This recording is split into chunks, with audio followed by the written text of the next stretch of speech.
Hello guys. आज हम ninth class के चैप्टर 2 के बारे में बात करेंगे। पॉलिनोमियल्स का इंट्रोडक्शन। ठीक है, तो जरा देखें पॉलिनोमियल के इंट्रोडक्शन में क्या क्या चीजें इंपॉर्टेंट हैं। सबसे पहले हमें पॉलिनोमियल के बारे में पता होना चाहिए कि पॉलिनोमियल होता क्या है। पॉलिनोमियल, ठीक है। पॉलिनोमियल को हम अगर दूसरे शब्दों में बोलना चाहें तो हम ये बोल सकते हैं कि पॉलिनोमियल क्या है। एल्जेब्रिक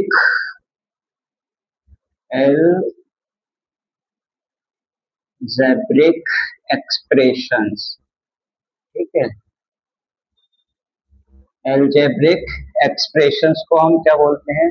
पॉलिनोमियल बोलते हैं। अब एल्जेब्रिक एक्सप्रेशंस बनने का एक प्रॉपर तरीका होता है। इसमें क्या है, दो चीजें होती हैं। पहला कांस्टेंट टर्म, कांस्टेंट, और दूसरा वेरिएबल टर्म्स, ठीक है। पॉलिनोमियल को अगर हिंदी में बात करोगे तो बहुपद बोलेंगे, इसको चर बोलेंगे और इसको अचर बोलेंगे, बीजीय समीकरण बोलेंगे इसको, ठीक है। बात आती है कि हमें कैसे पता चलेगा कि वेरिएबल क्या है और कांस्टेंट क्या है। तो वेरिएबल, जब मैथ्स के अंदर ए से जेड तक के अल्फाबेट्स आना स्टार्ट हो जाता है, ठीक है, ए से जेड तक के अल्फाबेट्स आना स्टार्ट हो जाता है, तो उसको हम क्या बोलते हैं? वेरिएबल्स बोलते हैं। कांस्टेंट्स जो होते हैं वो हमारे नंबर्स ही होते हैं, ठीक है। नंबर्स यानी कि 1 2 3 0 -1 -2 एंड सो ऑन, ये सारे हमारे कांस्टेंट होते हैं, वेरिएबल होते हैं। जब इन दोनों का कॉम्बिनेशन बन जाता है तो वो हमारा एल्जेब्रिक एक्सप्रेशन हो जाता है और उसी को फिर हम पॉलिनोमियल बोल देते हैं। जैसे मान के चलो फॉर एग्जांपल 3 के साथ हमने x रख दिया, ये एक एल्जेब्रिक एक्सप्रेशन है। 4 के साथ z रख दिया, एल्जेब्रिक एक्सप्रेशन बन गया। 2y + 2 कर दिया, एल्जेब्रिक एक्सप्रेशन बन गया। तो इस तरीके से हमारे एल्जेब्रिक एक्सप्रेशंस बनते हैं जो कि कांस्टेंट और वेरिएबल का मिक्सचर होते हैं। समटाइम्स ऐसा भी हो सकता है x + 2 लिख दिया या फिर x + y लिख दिया, तो ये भी हमारे एल्जेब्रिक एक्सप्रेशंस है, क्योंकि इनके साथ कोफिशिएंट के पॉइंट ऑफ व्यू से अगर देखोगे तो कोफिशिएंट के पॉइंट ऑफ व्यू से 1 हमेशा यहाँ चलता रहता है, ठीक है। तो इसके आधार पर हम ये बोल सकते हैं कि ये भी एक एल्जेब्रिक एक्सप्रेशन है, ये भी एल्जेब्रिक एक्सप्रेशन है, ये भी एल्जेब्रिक एक्सप्रेशन है, और ये दोनों भी एल्जेब्रिक एक्सप्रेशंस हैं, ठीक है। तो अगर हम एल्जेब्रिक एक्सप्रेशंस की बात करें या फिर पॉलिनोमियल की बात करें हम सीधा, तो इनको कैटेगराइज किया जाता है, ठीक है। तो इनको कैटेगराइज किया जाता है। तो इनको कैटेगराइज करते वक्त हम क्या करते हैं? पहले टर्म के बेसिस पे, टर्म यानी कि पद, पद के आधार पर बांटते हैं। तो ये जो है हमारे पास 1 2 3 4, ठीक है, 4 टाइप की हो जाती है। पहली वाली को हम बोलते हैं मोनोमियल, इसको बोलते हैं बाइनोमियल, इसको बोलते हैं ट्राइनोमियल, और इसको बोलेंगे फिर से पॉलिनोमियल, ठीक है। अगर इनकी हिंदी बात करें तो इसको तो बहुपद ही बोलेंगे, बहुपद। इसको बोलेंगे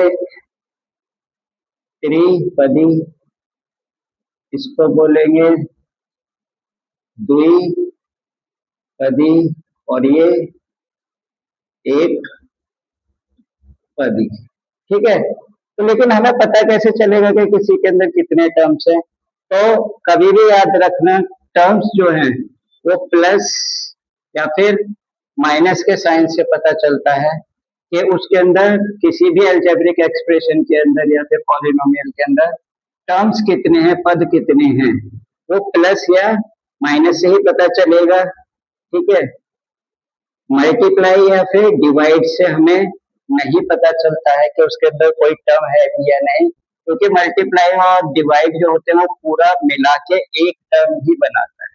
ठीक है, एक से ज्यादा टर्म है या नहीं है वो हमें कैसे पता चलेगा, वो पता चलेगा कि उसके अंदर जो है प्लस या माइनस का साइन यूज हुआ है या फिर नहीं हुआ है। कैसे, जैसे मैं कुछ एग्जांपल्स करके दिखाता हूँ। जैसे यहाँ मैंने लिखा सिर्फ 3x, ठीक है, इसमें ना कोई माइनस है ना ही प्लस है, लेकिन हाँ यहाँ पर मल्टीप्लाई जरूर है क्योंकि हम इसको इस तरीके से लिख सकते थे।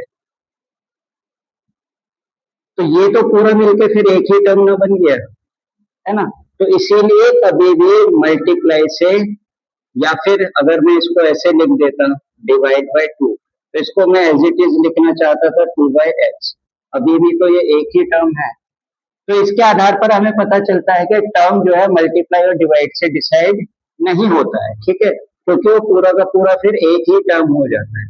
तो ये मैंने एक टर्म लिखा, तो ये मेरा कौन से का एग्जाम्पल है, मोनोमियल का एग्जाम्पल हो गया।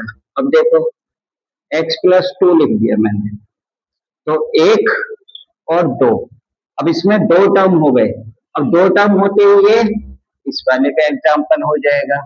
अगर इसमें मैं एक और अल्फाबेट जोड़ देता हूं, अब ये 3 पद हो गए, 1 2 3, प्लस से ही डिसाइड हो रहा है, 1 2 3, प्लस की जगह में माइनस भी इस्तेमाल कर सकता हूँ, या फिर प्लस और माइनस दोनों भी इस्तेमाल कर सकता हूँ। तो यहाँ से मुझे पता चल रहा है कि इसके अंदर कितने पद हैं, 3 पद है, 3 टर्म्स हैं। तो टर्म के आधार पर ये कितने पार्ट, ओ कौन सी कैटेगरी में आ गया, इस वाले में आ गया।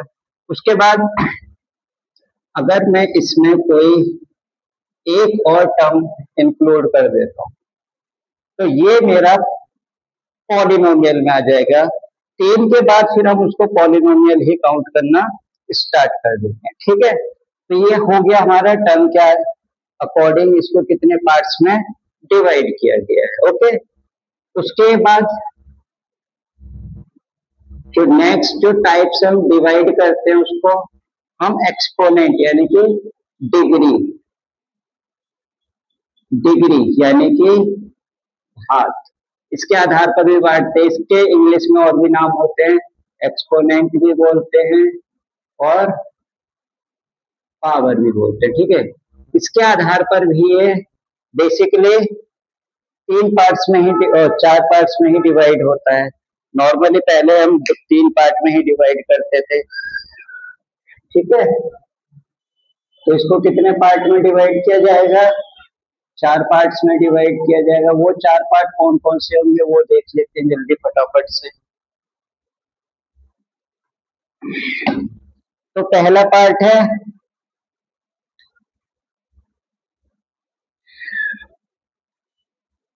लीनियर, ठीक है, लीनियर।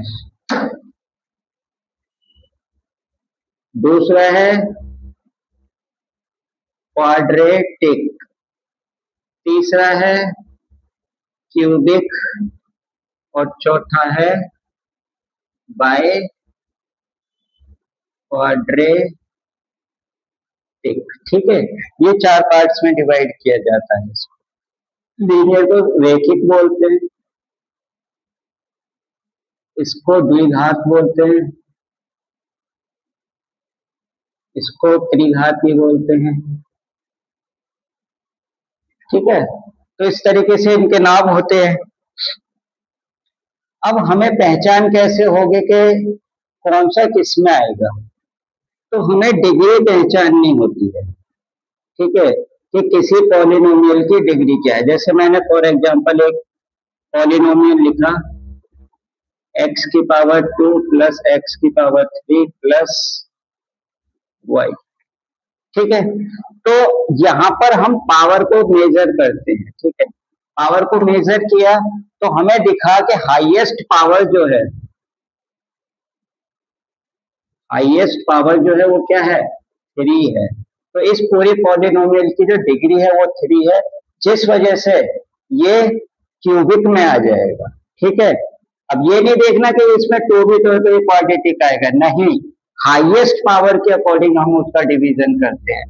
तो हाईएस्ट पावर 3 है तो इसलिए ये किस में चला जाएगा, क्यूबिक में चला जाएगा। अगर मैं इसको इस तरीके से लिख देता तो हाईएस्ट पावर क्या है, तो ये क्वाड्रेटिक में आ जाता। ठीक है, उसके बाद अगर मैं इसको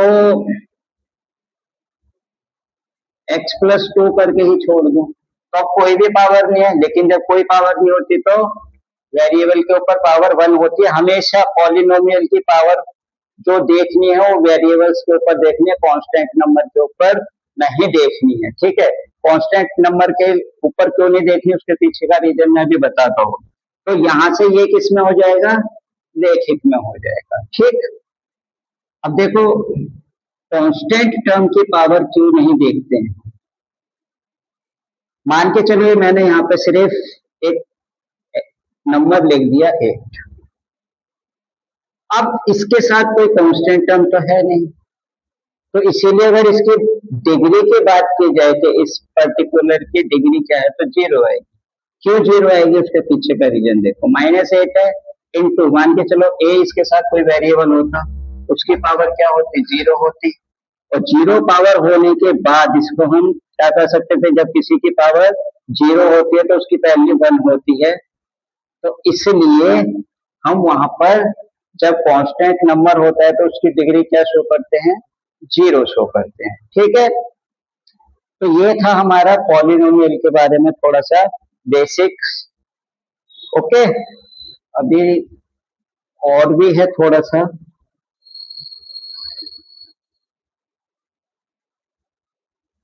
बाकी इसके पॉलिनोमियल्स के बारे में थोड़ी सी और जानकारियां हैं जो कि हम अगली वीडियो में करेंगे। तो आज के लिए इस वीडियो में इतना ही। तो आप लोग अपने सपोर्ट प्रोवाइड करते रहिए, चैनल को सब्सक्राइब करें और लाइक करें और अपने दोस्तों तक भी शेयर करें, ताकि इस तरीके से इंफॉर्मेटिव और एजुकेटिव वीडियोस हम लाते रहें। थैंक यू, सब्सक्राइब करना ना भूलें।